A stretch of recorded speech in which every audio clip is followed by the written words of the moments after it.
Peace. What is up, everybody?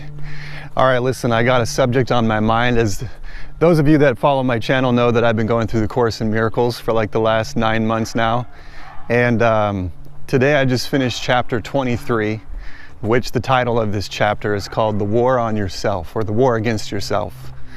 And the idea really centers around one major concept.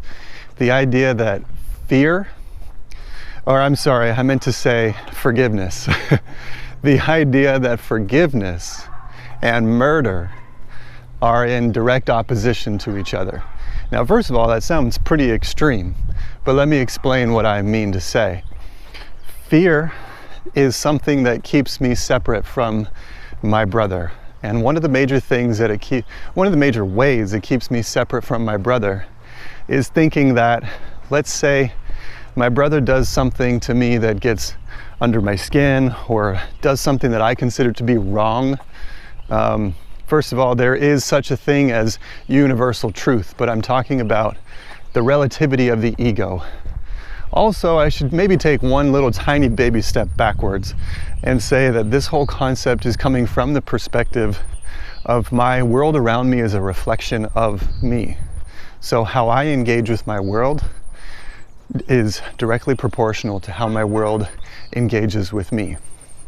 So if my brother does something and it generates in me the temptation to attack him in my mind, then I have not extended to him in my mind forgiveness. I have extended to him in my mind attack. And now that which would attack cannot forgive. They're like oil and water. They can't go together at the same time. So if you are unwilling to forgive 100%, then you are actually siding with attack. And that means that you're siding with the ego, because the ego wishes to destroy that which it feels has attacked it. So therefore, the only way to really bring peace into your life is to actually forgive your brother. So now if your brother does something to you and you choose to forgive him, what happens? Well, immediately the sting of the so-called error disappears, because now it is no longer, it's not something that even needs defense anymore. It is something that can immediately be transcended. You can choose to drop it and let it go. But let's talk about why I even said the word murder right at the beginning of this talk. Forgiveness and murder are two opposite ends of the spectrum. And in order to find forgiveness, you must abandon murder at all costs. And what is a thought of attack on another person except for an intention to destroy? Like, it's almost like an intention for killing. It's an intention for murder. You want to attack. There's no levels of attack.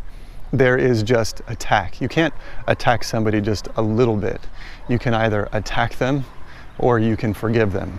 It doesn't really go hand in hand.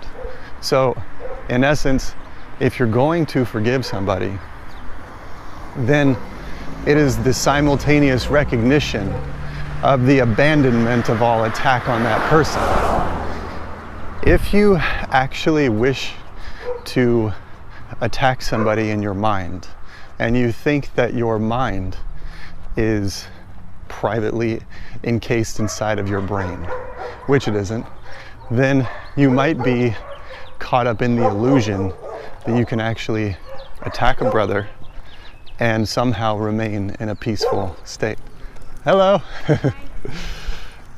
So, in essence, I like walking around my neighborhood, by the way. It's my favorite way to make vlog videos. So, in essence, if I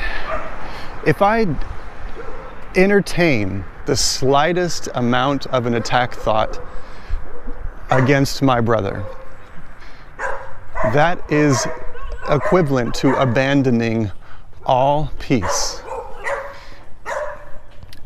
Specifically because attack and peace cannot coexist.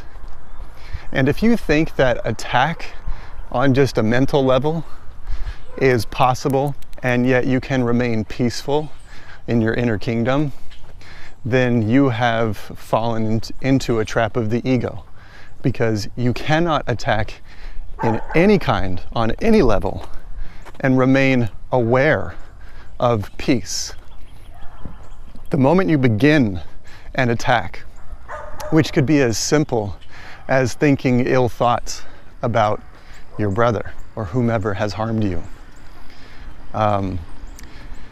if you think those negative thoughts, if you entertain those negative thoughts and you send those out of your mind space into the world around you, then you have begun the process of attack instead of going down the process of fear. And those small little intentions, those small, seemingly small thoughts have massive ripple effects on the world around you, because it is with your thoughts that you interact with the world most dominantly, I would say.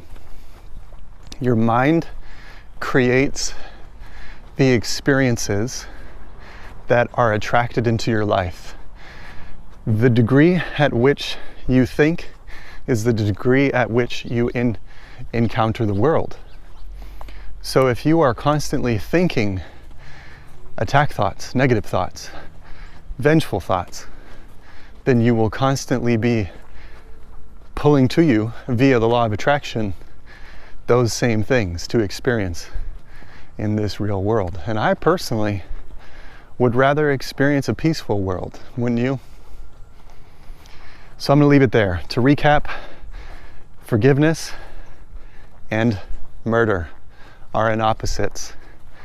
And attack thoughts on your brother are equivalent to murder, because you create this entire reality with your mind. Your mind's located right in the middle of your chest, by the way. It's not actually located in the brain. And your soul is located everywhere. Okay, I could keep talking for hours. I'm going to keep this one a little bit shorter. Thanks for tuning in. Please go to my website, IamOnenO.com.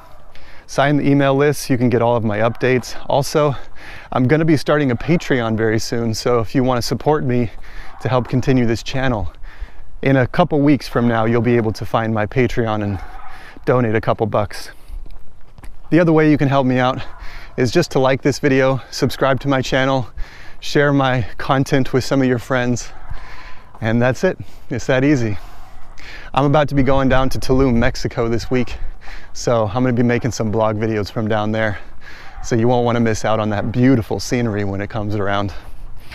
All right, guys, I'm out of here. Thanks for listening.